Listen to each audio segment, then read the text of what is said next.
Привет всем любителям мобильных игр, с вами как всегда Mobile Gamer, и в данном видеоролике мы поговорим о последних кранах новостях по разработке игры War Arms, а также я постараюсь ответить на всеми вами интересующиеся вопросы по данной игре. Поэтому, если тебе интересно, усаживайся поудобнее и не забудь поставить лайк и подписаться на данный канал, чтобы быть в курсе всех самых интересных игр на Android и iOS. Ну а мы начинаем.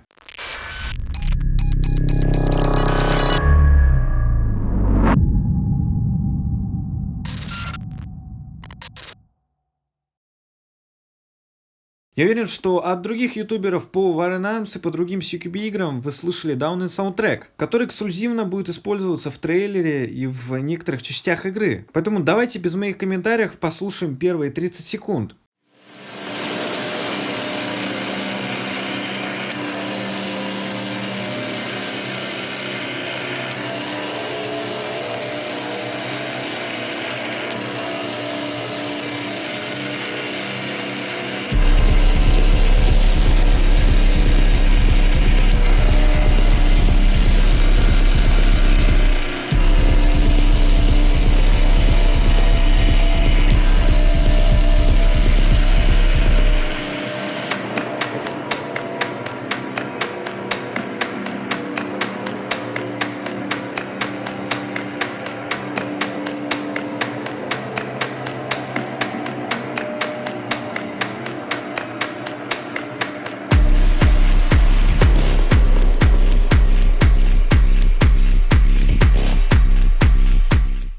И честно, я могу сказать, что он намного лучше, чем официальный саундтрек War Arms, который будет играть в главном меню игры. Да, поначалу мне не совсем понравилось, так как в начале трека звучали какие-то не очень приятные звуки, но что самое главное, у данного саундтрека есть плавное окончание. Не то, что было в официальном саундтреке War Arms, который мы слышали ранее. В общем, послушав данный саундтрек несколько раз, он мне реально понравился. И я любитель басов музыки, поэтому такие энергичные саундтреки всегда приветствуются. И сделают трейлер грядущий War Arms более динамичным и запоминающимся, так что посмотрим. И да, не забываем, что в скором времени будут показаны еще 2 саундтрека, поэтому ждем с нетерпением данное творение, так как в любой игре звуковое сопровождение очень важно и является ее одной из главных частей. Но как же CQB игре без установки баррикад? И именно это разработчики показали совсем недавно. Но как по мне, данную анимацию сделали достаточно халтурно, если мы сравниваем аналогичную анимацию в Area 2 и Strike Team Online. Я надеюсь, что разработчики поработают над данным аспектом, так как вы все знаете, что первое впечатление в игре очень важно, и она является главным залогом успеха популярности той или иной игры. Что, к сожалению, это все последние краткие новости по данной игре. Теперь давайте перейдем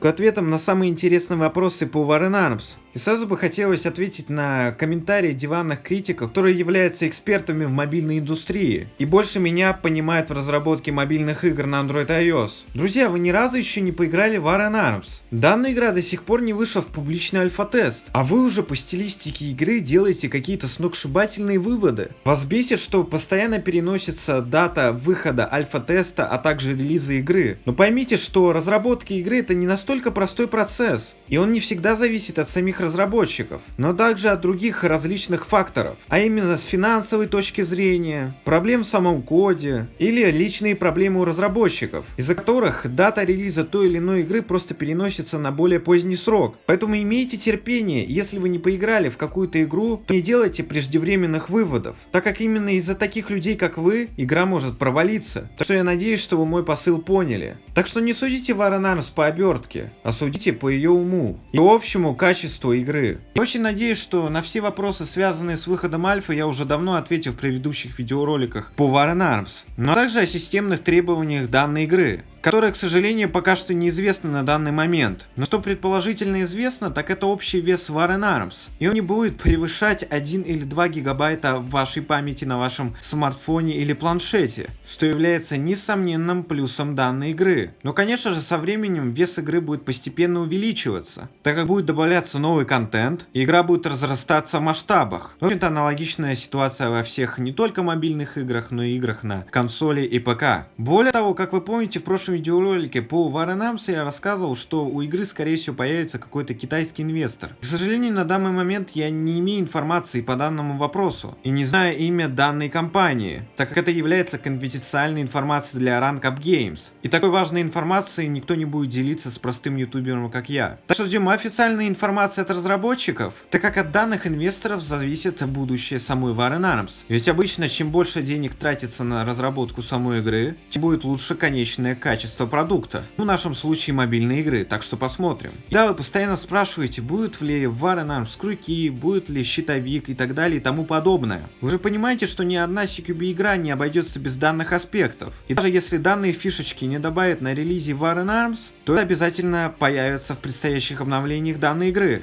Так что прошу не беспокоиться по данному поводу. Я уверен, все будет, надо только подождать. Но даже если что-то не будет из вышеперечисленного, я обязательно поделюсь данной информацией с вами в следующих видеороликах по War Arms на моем канале. Так что не пропустите. Ну а на этом у меня, к сожалению, все. Если у вас есть какие-то интересные вопросы по разработке War Arms, то смело пишите в комментариях по данным видеороликам. А обязательно попытаюсь ответить на ваш интересный вопрос. Так что дерзайте. Ну а сегодня с вами, как всегда, был ваш любимый Mobile Gamer. Не болейте, играйте только хорошие игры. Пока-пока и увидимся в следующих видеороликах не только по War Arms, но и по другим мобильным играм. До скорого!